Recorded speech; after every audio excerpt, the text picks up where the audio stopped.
Additional aids and services are available to individuals with disabilities. To make such a request, please contact us by email, by clicking the Help tab in the PD portal, or at pdportal@tamu.edu, by phone, including Relay Texas at 1-800-441-7323, or in writing to Train PD, PD Portal Support, 4477 TAMU, College Station, Texas 77843. Both a transcript and accessible document of the content presented in this webinar can be found as resources in the course description. Click on the blue links under Course Resources in the description. When a link is clicked, a new browser window will open.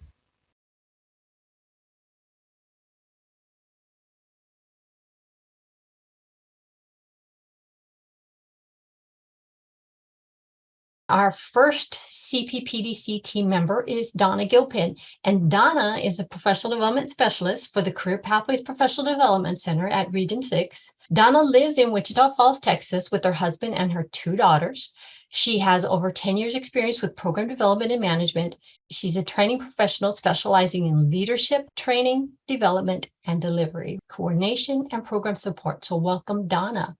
We also have Julio Medina, a Panhandle native and a desert transplant. Julio is a product of a unique set of circumstances. He's a 3rd-generation Texan, a 2nd-generation American, and the 1st-generation college graduate. He holds a degree in psychology from Texas Tech University, and his background is in mental health, career counseling, and workforce development.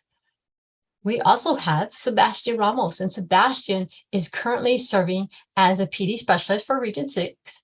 And he has over 12 years of experience working with training, consulting, and teaching. He has unyielding passion for giving everyone the empowerment for a positive life. Last but not least, Michael Saenz. Mike has worn many hats in his nearly 20 years in adult education while at Socorro Adult Education Department in El Paso. He is currently a professional development specialist at the Career Pathways Professional Development Center at ESC 6, and he is also the recipient of the Taylor Teacher of the Year Award. Mike holds a master's in education from Sul Ross University. Welcome everybody on this Workforce Wednesday, and thank you for joining us. We're going to show you how to engage employers. After that, we're going to talk a little bit about the MOU process. We're going to connect with employers. We're going to show you how to create a culture of motivation. We're going to show you a partnership with a successful example of everything we talked about today. But how do we engage employers? That's a big question. Our challenges were garnering or gathering a critical mass of support from employers to move from the discussion phase to the partnership commitment. So after you give your elevator speech and you sell your program and everything, how do we move from there? That's one of the challenges that the programs have. The next one is finding the right people in partnership companies who have the passion to make things happen and the authority, that's important, the authority to commit company resources for partnership activities, and having both the employer and the AEL educator program articulate their expectations on how they will measure success. All right, so you already had your elevator speech, your sales pitch, you're talking, so how are we moving on? This is one of the challenges, finding the right people in that company. Who's going to make it happen? Who's going to commit? Finding a common ground and developing mutual respect, understanding each other's needs and decoding terminology unfamiliar to the other partner. For example, AEL, we have the AEL, AFLA, WIOA, HEC, GED. So we got to communicate all those acronyms to our employers. Engaging the right combination of employees who can articulate the skills and workplace competencies needed by entry-level employees and keep all partners at the table to maintain momentum. So let's keep it rolling. Once we start, let's not give up and keep going. Some of the tips for employer engagement in adult career pathways programs is engage employers in program design. So invite them to your program, show them what you do, include them in the curriculum development and the work-based learning. Also, invite feedback, maintain regular communications, text, phone calls, emails, daily, weekly, whatever you agree on. Strategies for employer engagement and career pathways programs is learn the language of the business and their needs. All right, what are they looking for? What can you offer so you can have that commitment and that mutual agreement? Also, reach out to the HR representatives. How do we start to document this? That's called the MOU process. And Julio is going to explain a little bit about the MOU process. What is an MOU? MOU stands for Memorandum of Understanding. Colorado Collaborative Toolkit for creating an MOU defines an MOU as an agreement between 2 or more entities outlined in a formal document, but lacks the binding power of a contract, so it is not legally binding. An MOU can also be seen as a map for communication between 2 entities. Building rapport with your counterpart is essential to creating an MOU. You do this by collaborating, by sharing ideas based on how will you both benefit and discuss mutual outcomes and partnerships. Page 25 of the AEL guide states that integration and alignment through workforce boards and workforce solution offices include the creation of an MOU that states the shared responsibilities of each partner and the infrastructure costs defined in the WIOA Workforce Systems Operation Guide. Next, we're going to look at the general components, structure of an MOU, and questions to consider when generating the content for these components. So here we have 9 components for the structure of an MOU. Every MOU is going to be different. It's going to be specific to the entities that you are working with. So your MOU may have these 9 structures. It may have 6 structures. It may have 11 structures. One thing that we always have to remember is that every MOU is unique. MOUs can be used for agreements between AEL providers, employers, colleges, universities, nonprofits, and community service organizations. Being face-to-face when creating an MOU greatly increases the creative process and the sharing of ideas. Additional components can be added or removed depending on what type of entity you're collaborating with. Some of the examples can include resolution of disputes and conflicts of interest, disclaimers, concerns, and attachments. So our first component of an MOU is going to be the introduction. Our introduction section of the MOU helps the reader understand the agreement content. It describes the need, the entities involved, and how the community will benefit. Some questions to consider when generating content for the introduction are, what are the issues that are being addressed? How will this collaboration address the issues and improve the outcomes? And is the value of the project conveyed? The purpose or the intent of the agreement must be clearly stated in the project overview. This should include the project goals, why the partnership is necessary, how it will be used, when it will be used, and how will you both benefit. Mutual outcomes and partnership realistic expectations should also be included here. Some questions to consider when writing your purpose is, what is the intent of the MOU? Are the project goals and objectives clearly stated? The terminology section describes the operational and technical terms associated or specific to the entities. Providing definitions will help avoid any confusion and uncertainty. Here we want to list any acronyms used and their meanings for both partners. AEL has a lot of acronyms. Businesses will also have their own language. So it's very important that we write these down so that we understand and are able to communicate with each other. In the scope of work section, it specifies the primary objectives for each partner participating in the MOU. Responsibilities and expectations for each partner are detailed here. Some questions to consider when generating content for the scope of work section is, what are the major tasks that need to be completed and by which partner? How are tasks divided between the participating partners? And is the distribution of roles and responsibilities, decision-making, and authority for each partner clearly outlined? What are the effective dates of the MOU? This includes the date the agreement goes into effect and the date that the agreement is terminated. Some questions to consider when developing content for the section effective dates are, what are the timeframes for completing and reviewing each phase of the project?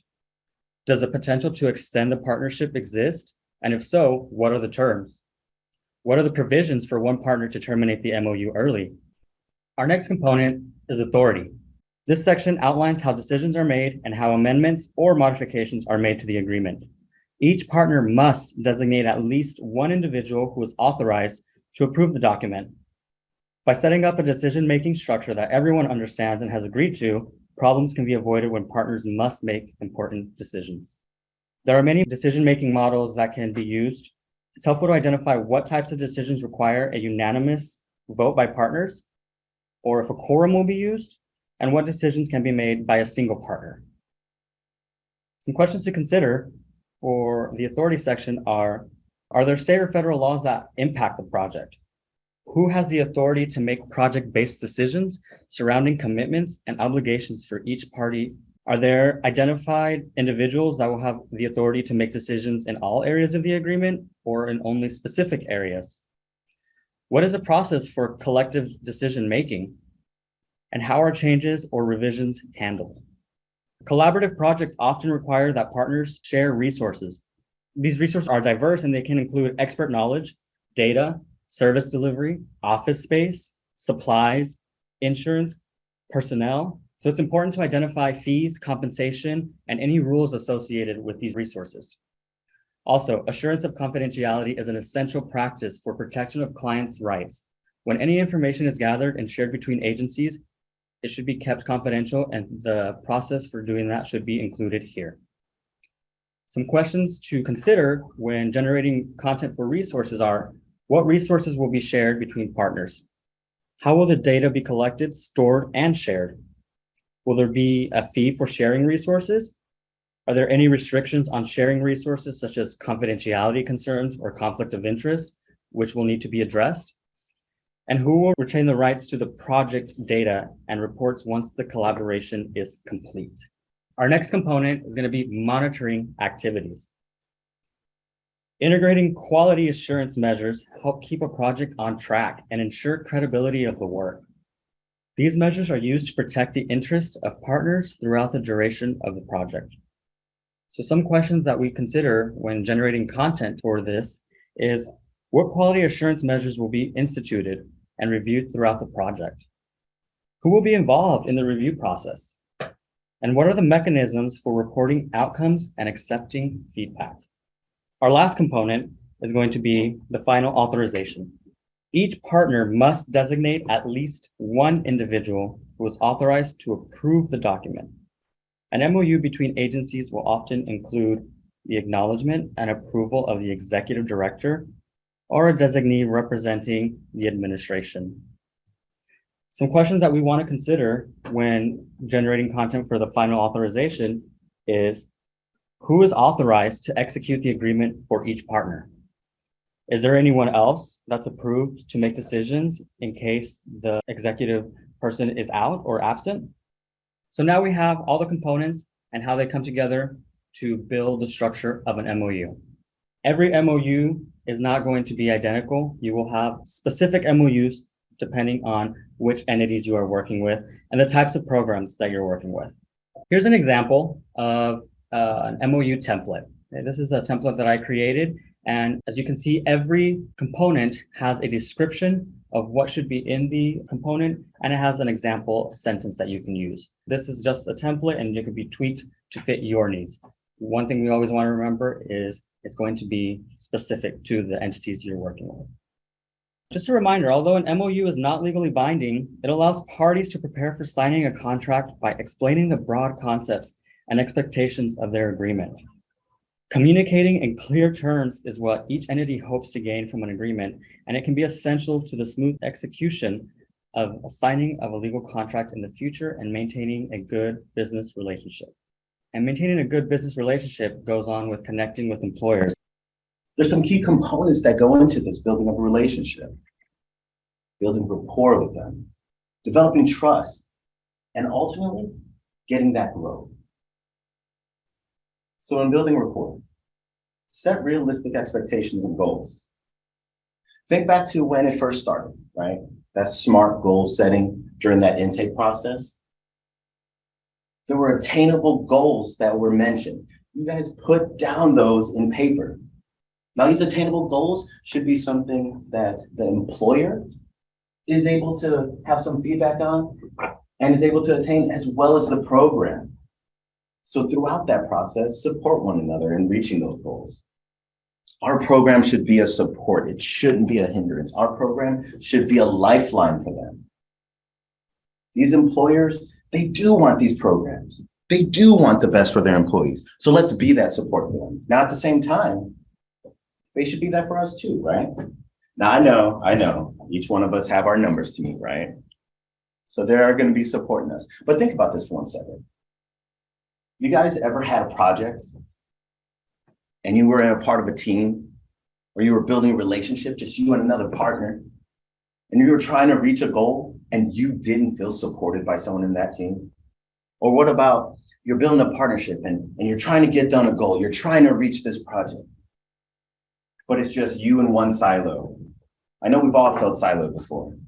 So let's start to break those down. And what does that look like? It is setting those realistic and expectations right away. Support one another. And giving effective communication. So with effective communication, there's a lot that goes into it, right? You guys can't see me right now, You don't know if I'm standing, if I'm sitting. I could be laying down. Our body language is 90% of our communication. Think about a time that you've had a conversation with someone and all of a sudden you see their arms start to fold. You could start to see them get upset. You don't hear them getting upset, but you could see them getting upset.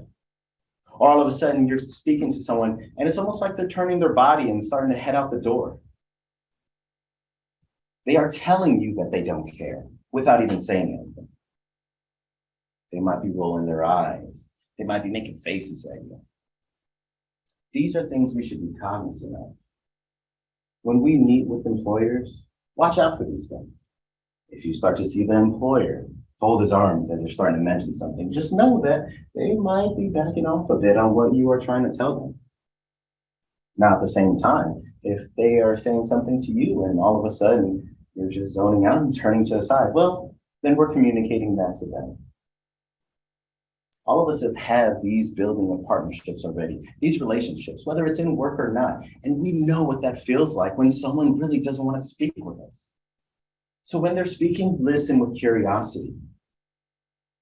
How often when someone is speaking, do you immediately start thinking about what you're going to say? They just started their sentence and you can't wait to tell them this. But in reality, that's not effective communication. We're not listening to what they want. We're waiting to respond. We're waiting to react. So instead, let's listen with curiosity. When we listen with curiosity, we start to find out those needs, those wants of employees and employers. So remain engaged. By listening with curiosity, you're going to be engaged with them. Force yourself to just go through it. Force yourself, because then it becomes like second nature. When we are remaining engaged, even via Zoom, the other ones will know. Now, pandemic has taught us a couple things, right? Everything was face-to-face before, and now things are starting to get back to face-to-face. But Zoom is still a very big part of our lives. Just telecommunications altogether. When pandemic hit, all of a sudden we were wearing masks. We didn't have that face-to-face, that connectivity. And so all of a sudden Zoom takes off. Why? Why would Zoom take off? Because we are still very visual creatures. We like to see smiles. When the masks were on, I know a lot of people were saying, well, we can't really see the affect in each other. It initiates this part in our brain that we just enjoy. Yes, listen with curiosity, right? But we started having this conversation of when a mask is worn, we don't really know all the time what the other person is saying. Think about how many text messages you have sent before, or even emails to somebody, and they just took it the wrong way. You didn't mean it. So when you email an employer, or when an employer emails you, do you really know what they meant? Because we can't always see that body language. So initiating those Zoom calls is a good thing. You get to see each other's faces. You get to see that real communication, that 90% communication that I'm speaking about, you get to see it via Zoom. Also, so let's just be honest with one another, right? Let's just take a second. How many of you right now are either on your phone, have your other windows open, maybe doing a little work, maybe someone's exercising right now, working out.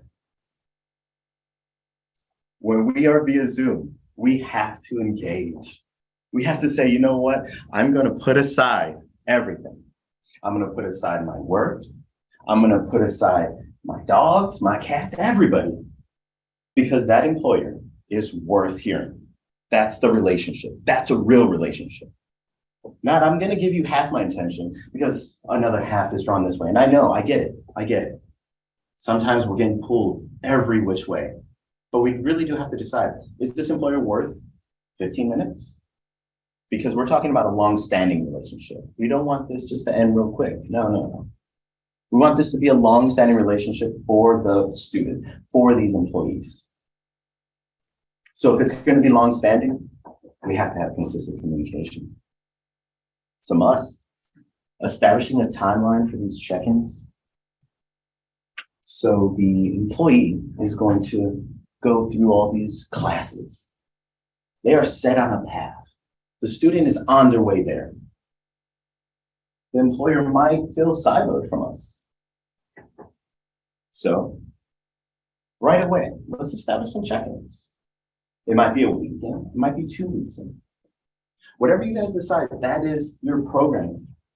But when we are establishing these check-ins, letting the employers know, hey, this is how this student's going. And it shouldn't be a negative thing. We don't have to just tell the employer, well, they didn't show up for a class. They're not really paying attention. They're not taking it serious. We should tell them all those good things too. How wonderful their employee is doing, how great the student's doing, because that in turn will strengthen that employer relationship. But also inadvertently, you are strengthening the relationship between that employee and employer. Imagine if we were to do better on retention just by doing that. So those timelines for checking, week, 2 weeks, however you decide, and even sending updates, email, letting them know how they're doing. Now there might be some complications, right? So there has to be a way to also develop a system to address the needs. The employer might have a need. We might have a need. And let's just say, I shoot an email to someone and I don't get a response for a week. Well, that might be something that I need to handle pretty quick. How many times have you guys sent an email? And you're like, okay, I got this deadline. Okay, it's coming closer. And you're sending emails, you're trying to get something done. You want to make it the best you can. But then all of a sudden, what happens? You don't get a response. Develop a system to address the needs. Let them know, hey, what works best to email you? What is the best way to communicate with you? Is it on a Monday, Wednesday? Maybe it's Tuesday, Thursday. Maybe it is just once a week, and at the end of it, I need something. And then we send an email, we set up a Zoom call, and we're able to make that happen. We're able to do all this, we start to develop trust. So why is trust so important? The people in your life, how many of you want to hang out every single day? How many of you want to be around people that you don't trust? Never have I ever heard someone say, oh yeah, I'm gonna go hang out with Bob. Man, I can't trust that dude. They're not excited about it. When that employer goes to get a hold of us, they should be excited about it because they know what to expect. They're gonna go into this relationship, they're gonna go into our communication with a win-win mentality. They are getting what they want, and we're getting what we want. The success of the student by collaboration. Both parties will feel content, like they got their way, like this is working out really, really well. So by collaborating, I mean, isn't that what we've all been saying? How many other conferences and webinars have you gone to? And all that said is collaborating, collaborating. We all want to collaborate, but let's really start to talk about what that collaboration looks like. That collaboration looks like we both feel like we win. Then there's the compromise one, right? And I'm not saying not to do compromising. I am saying that sometimes you do have to compromise, but be wary of it, be a little careful. Because when we start to compromise, sometimes one party might be a little bit dominant than the other. In a Thompson-Kilman study, they saw that collaborating, that win-win, was the best type of relationship. The compromising one sometimes kind of faltered. Because one time someone might be dominating and the other one not so much.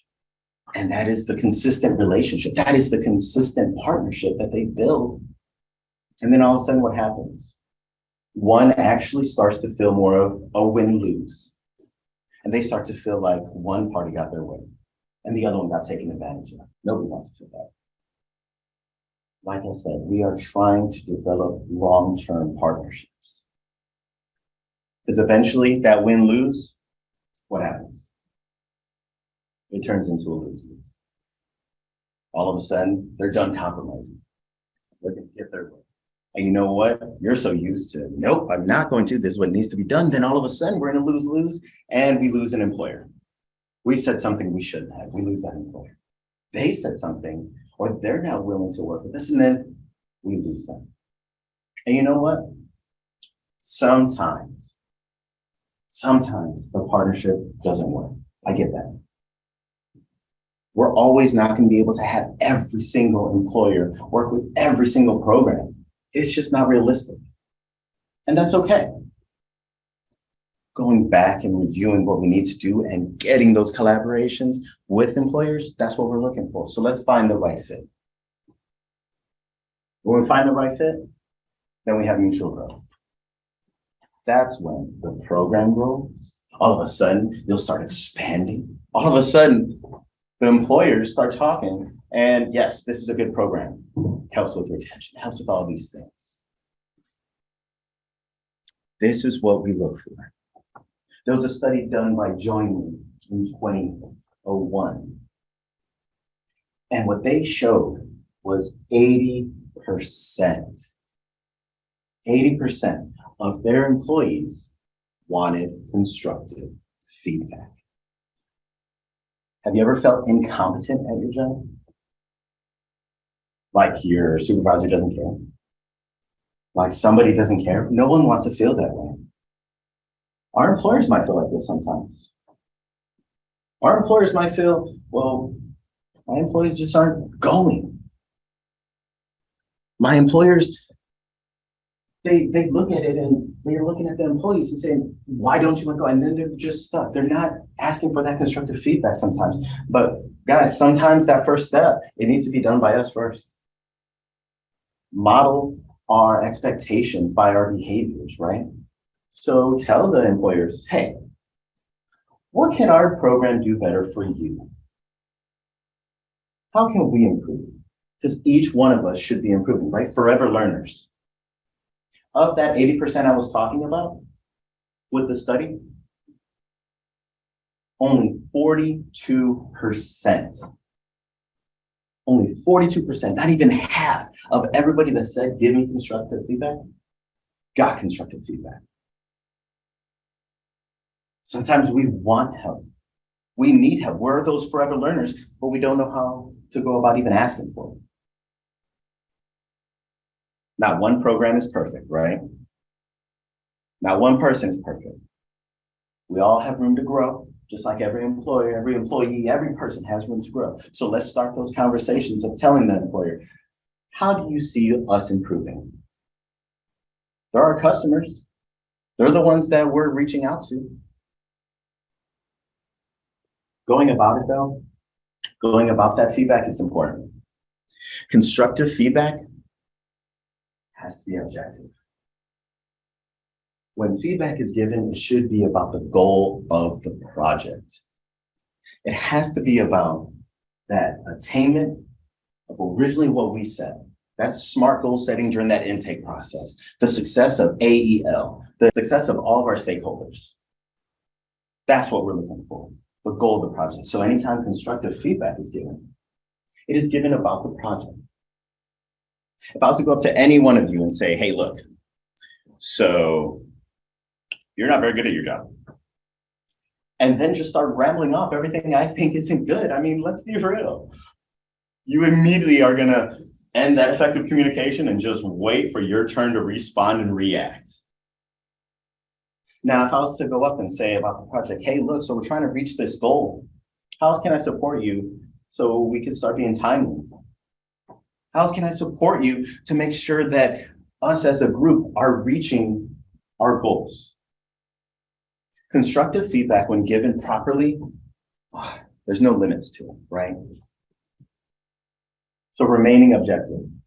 And I'll throw one last thing out there about that. If you receive constructive feedback,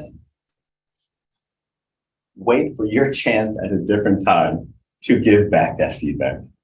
If you just received constructive feedback and all of a sudden you're like, oh yeah, well, you on the other hand, and then we're lost. And then that's it.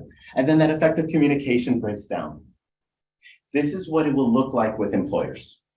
If our employers tell us something, let's start to recognize them and say, okay, that's good. That's something we can improve on. I'm not going to tell them what they need to improve on quite yet, because that might seem defensive. When you start to see other people grow around you, when you start to see your organization, your program, employees grow, that's motivation to keep going. Sebastian did a great job explaining how to connect with employers through building rapport, cultivating trust, and having mutual growth. All those connecting steps can be, and quite honestly, usually are a humongous motivator for every stakeholder in the partnership process. It is important to view the process of creating a culture of motivation as a journey. Who are your stakeholders in this journey?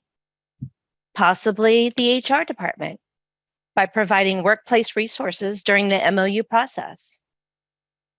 Or is it your direct line supervisors or upper leadership? What is so unique about that is that they have the ability to cause widespread motivation and inspiration each step of the way. But don't forget, you are also a very important stakeholder as the student, employee, potential employee. There are many advantages to creating these types of partnerships. Students, future employees, the advantages can include feeling a sense of growth, being able to see future opportunities and motivation to persist. The workplace or industry advantages could also include having improved company culture, and motivation fosters teamwork. Our AEL partners' advantages include success stories from previous students that validate the success of their programs, improved recruitment and retainment of our future workforce. When all the stakeholders are fully invested in creating a motivational culture and strengthening partnerships, now I am talking about every stakeholder is being invested in this process, is building trust, and the foundation is very strong. And trusting partnerships is a key ingredient in developing workforce trainings. There are 3 components to consider when developing trainings. Student employee motivation. What does motivate adult learners? How would those motivators fit into the training plan? Some ways to explore how adult learners are motivated could include taking the time to review their SMART goals and attaching smaller, attainable steps and acknowledgement along the way. Or maybe develop a training wellness program that explores many ways to support employee success. Those SMART goals also come into play here. Understanding individual goals, team goals, and company goals, and how all these goals are related to each other, and how to attain those goals together. Some common goals may include increased opportunities for existing employees, greater selection of newly skilled individuals, and even less employee turnover. Timing is a very important component when partnerships begin developing a project timeline. The training project timeline provides clear objectives, solid start and end dates to trainings, and any necessary adjustments along the way. Now that we have developed a workforce training plan, how do we create employee buy-in? Award ceremonies, possibly, or employee appreciation events. Invite their families and create a connection to their achievement and how that achievement not only applies to the workplace, but also to their home life. How about gifting company merchandise? That is always a welcome gift, especially if your merchandise is pretty cool. But there's always opportunities to show appreciation. Maybe, if possible, provide memberships to professional groups or pay for the testing that provides the certificate that the employee acquired. And one of the most popular ways of motivation is providing food during classes for participants only. Food is always welcome. Now, a really good example of everything that we've been speaking about is the partnership established with Vista Market. So I'm going to give you an example of Vista Market. Vista Market down in El Paso is truly invested in their employees. So they really care about them. It's a family-owned business, started out small, they're getting bigger, opening up stores. After we talked to them, we decided on the first cohort was going to be 20 employees. because they wanted English as a second language as their intensive service. And they needed this English to communicate with their internal and their external customers, and internally with their coworkers, with their partners. I mean, from the deli to the butcher shop to the bakery, they wanted them to communicate with their internal customers, their vendors, everybody else in the store. Also with their external customers. El Paso has a great military community and they don't speak Spanish. So Vista Market employees had to communicate with them in English. So that was the purpose and the need for this partnership. We talked about this, we met with them, we engaged, communicated, created this curriculum with them. And their goal for them was the potential for upward mobility for the employees. And what does that mean, upward mobility? They wanted to promote from within. But to promote from within, they needed English as a second language, possibly their HSC GED for that position. And that's what motivated them. You know what? We want Vista Market employees to move and grow up with the company. Instead of bringing people from the outside, we want to promote you guys. And the AL provider commitment and understanding, you know what I mean? We need our numbers. We need, it's June. All right, we're getting ready to wrap up this year. So we need those numbers, those intensives. What a great way to do it with partnership. And then all parties see potential growth, both personally and professionally. Some of these participants stayed on with the AL program. Some of them continued and stayed on with their ESL program. A couple of them joined their ITPs. They were interested in citizenship, IETs, HSCs. So, you know what I mean? What a great way to promote your program with this partnership with word of mouth from within the program. What Vista Market wanted was them to work collaboratively. So they wanted them to cross-train. So when we started this partnership, they sent about 3 or 4 or 5 different employees from different stores.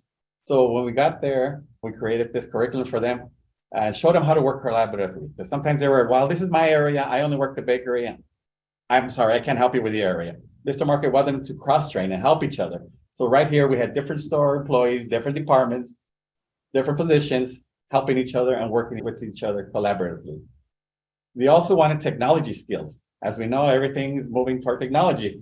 So they wanted them to work email to communicate with the other shift, the other employees, with supervisors, filling out forms, filling out absences, vacations. And most importantly was communication skills, like I said, internally and externally. So this was a pretty intensive ESL class, which was mostly beginners, intermediate, a couple of advanced, but most of them were intermediate ESL students after they were tested. And right here, as you can see, we practice communication skills. So one of their tasks was to do a presentation as if they were the HR rep at Vista Market or a supervisor leading a staff meeting. Because that was one of the concerns, that during staff meetings, nobody was asking questions or students, participants were shy about speaking up in English, so they would not participate. So this course right here got them speaking to each other and presenting in front of each other. At their next staff meeting, each of them had to ask at least one question in English. And it worked out all right because now they weren't afraid, they weren't shy, embarrassed about asking questions and speaking up during their meetings. Now they were able to speak up and they were recognized right here. And then they received some Vista Market swag and we celebrated and it was a great success. And we continued and went on with the second cohort because it was word of mouth. These employees were saying, you know what, this is great. You know what I mean? I feel better at work. I feel more confident about speaking to my supervisors, my customers, with everybody else. So word of mouth got us a bigger group, a second cohort, which was about 25 to 30, I think. And it was a great motivator. So let's just go ahead and review what we talked about. I know it was a lot, but I hope you guys caught on to everything. So, all right, hopefully you guys learn how to engage employers. Julio talked about the MOU process. Sebastian talked about connecting with employers, and Donna created a culture of motivation during her part. And as you saw, partnership success examples. So it is possible to do this.